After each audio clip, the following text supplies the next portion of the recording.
আসসালামু আলাইকুম, কেমন আছেন সবাই? আশা করি ভালো আছেন। আল্লাহর অশেষ রহমতে আমরাও ভালো আছি। চলে আসলাম নতুন একটি ভিডিও নিয়ে। এই তো দুপুর থেকে ভিডিওটা শুরু করলাম। তো এখানে ঘর দুয়ার সব গুছিয়ে ঘরের সব কাজ করে ঘর টর ঝাড়ু দিয়ে মুছে গোসল করলাম, নামাজ পড়লাম। এখন এই তো ভিডিওটা শুরু করে দিলাম।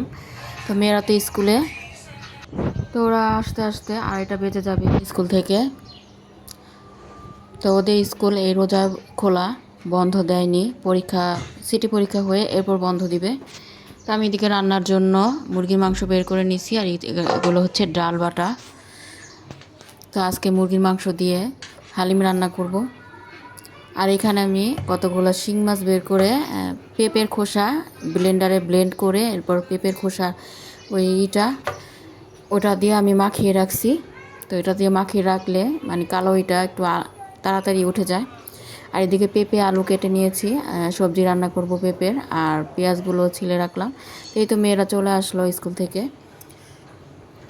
আর আমি এদিক দিয়ে মাছগুলো সব ঘষে নিয়েছি, ঘষে এরপরে পিস পিস করে কেটে লেবু আর লবণ মাখিয়ে রাখছি। আর মাংস যতটুকু রান্না করব অতটুকু নিয়ে নিছি। তো আজকে ভাবলাম আগেই শরবতটা বানিয়ে ফ্রিজে রেখে দিই।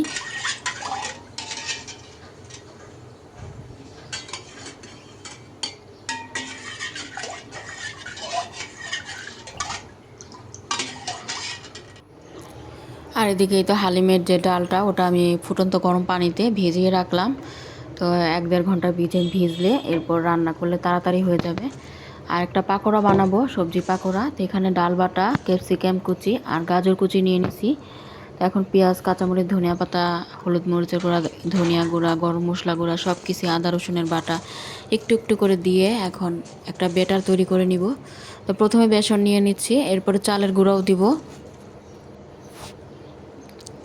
তো কালকে যে পরোটা বানিয়েছিলাম, তো ওই পরোটার গোলা, আটা গোলানো যে একটু বেশি হয়েছিল, তো ওটা রেখে দিয়েছিলাম।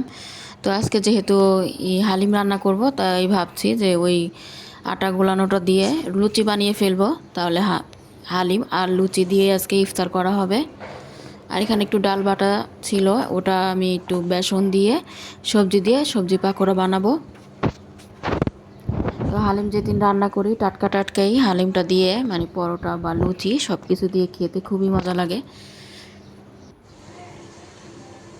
তো মাখানো হয়ে গেল, আর এদিকে পেঁয়াজ গ্রেট করে নিচ্ছি। তো এখন আমি শিং মাছটা রান্না করব। তো শিং মাছ অফ ক্যামেরা ধুয়ে নিয়েছি। তো শিং মাছ তো ভুনা বসাবো, আর পেঁপে দিয়ে কয়েক পিস দিয়ে পেঁপে দিয়ে সবজির মতো রান্না করব। তো পেঁয়াজটা ভেজে নিয়ে এরপর মশলা দিয়ে দিলাম। আর এদিক দিয়ে পেঁপের তরকারিটাও হালকা মশলা দিয়ে দিছি।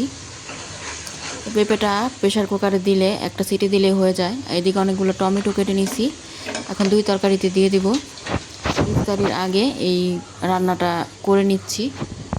আর এদিকে শিং মাছ যতটুকু রান্না করবো অতটুকু নিয়ে নিছি, আর বাকিটা ফ্রিজে রেখে দিলাম।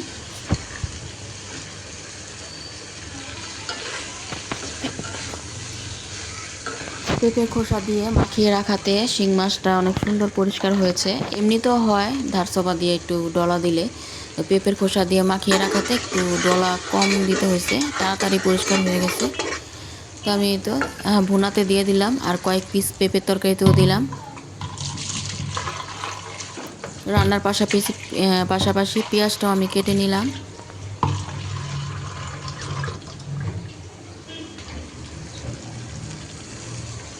রান্নাটা হয়ে গেলে এরপরে হালিমটা বসাবো।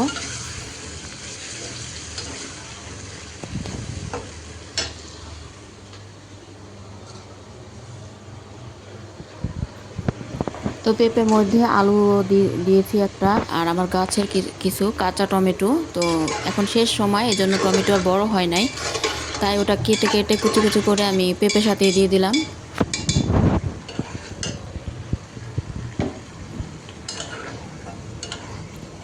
তো শিং মাছটা কষিয়ে নিয়ে এরপরে তো টমেটো দিয়ে দিচ্ছি, আর ঝোলের জন্য পানি দিয়ে দিব।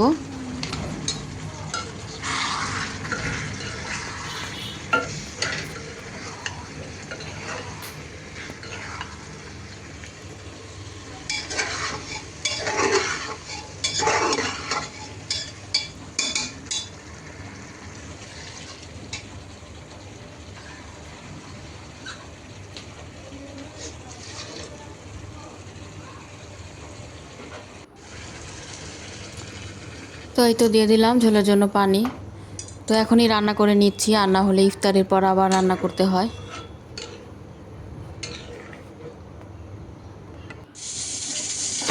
এই তো শিং মাছের তরকারিটা প্রায় হয়ে গেছে। তো মটরশুঁটি দিলে ভালো হতো, কিন্তু মটরশুঁটিটা বের করা হয় নাই। তো শিং মাছের তরকারি নামিয়ে নিলাম, এখন হয়ে গেছে। ভুনা করতে তার বেশি সময় লাগে না। তো এখন আমি একটা বড় কড়াই বসাই দিলাম। তো হালিমটা রান্না করব। তো এই কড়াইটা হালিমটা রান্না করলে বেশি জিনিস রান্না করতে খুবই ভালো। তো এখন অল্প করে পেঁয়াজ দিলাম, পরে বাগারের সামনে আবার দিব রসুনের সাথে। আর ওদিক দিয়ে আমার পেঁপের তরকারিটাও আমি নামিয়ে নিলাম। আর মেয়ে তো এখানে ফল কেটে নিচ্ছে।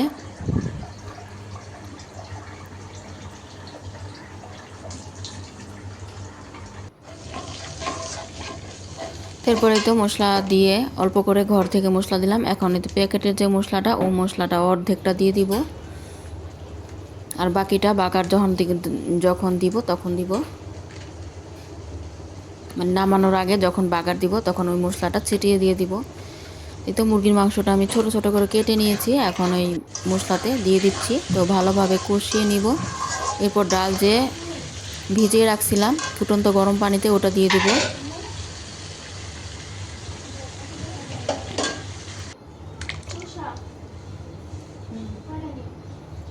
এই তো ডালটা দিয়ে দিলাম।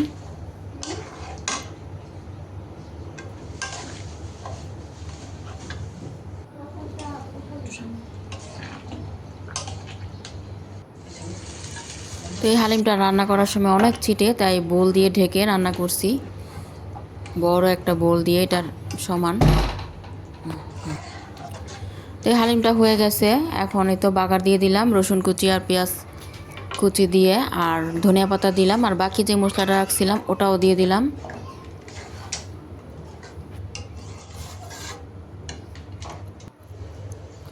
তো এই তো রান্নার শেষ হালিমটা। এখন বড় একটা কাঁচের বাটিতে ঢেলে নিলাম।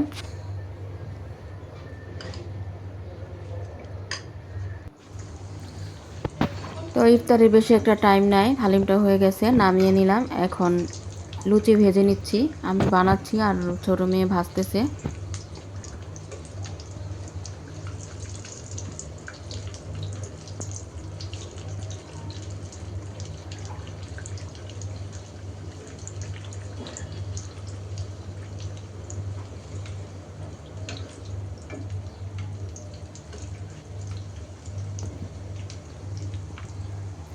আর এদিক দিয়ে পাকোড়াগুলো ভেজে নিচ্ছি অল্প তেলে।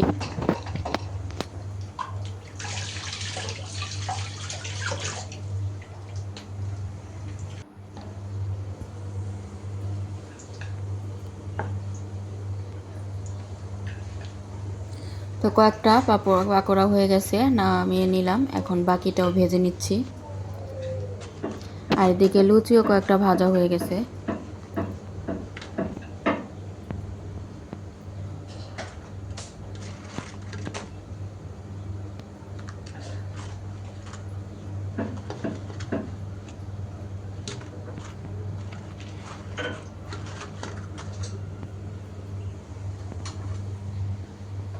তো আমি বড় একটা রুটি বানিয়ে এরপর কেটে কেটে নিচ্ছি, এটাই সুবিধা হয়, ভাজতেও সুন্দর ফুলে।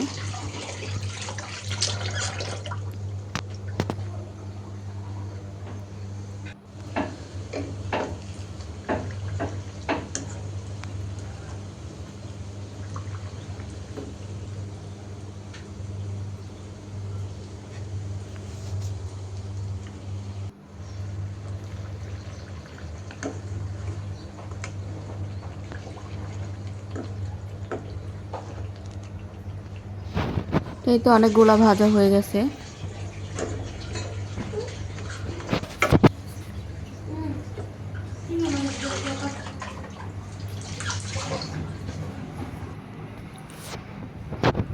তো ইফতারের টাইম হয়ে গেল, এখন সব কিছু গুছিয়ে নিলাম, বসে পড়লাম আজানের অপেক্ষায়। এখন আজানটা দিলে এরপর বিসমিল্লাহ বলে ইফতারিটা করব।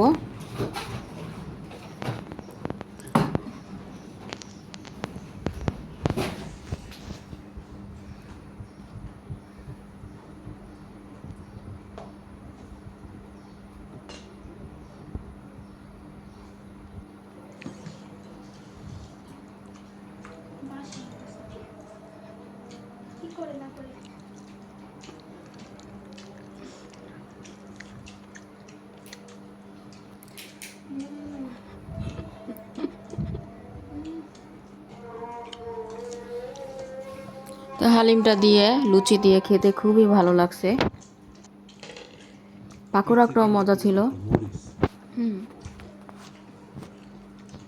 জানি তো।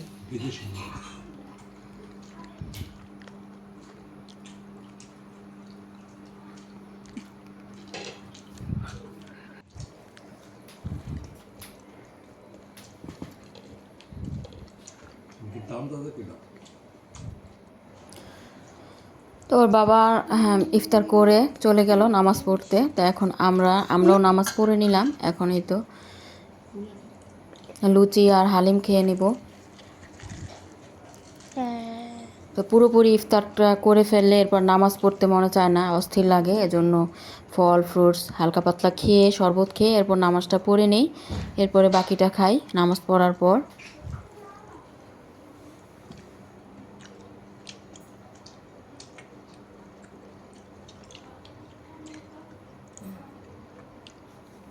আজকের মতো এখানেই বিদায়। আল্লাহ হাফেজ।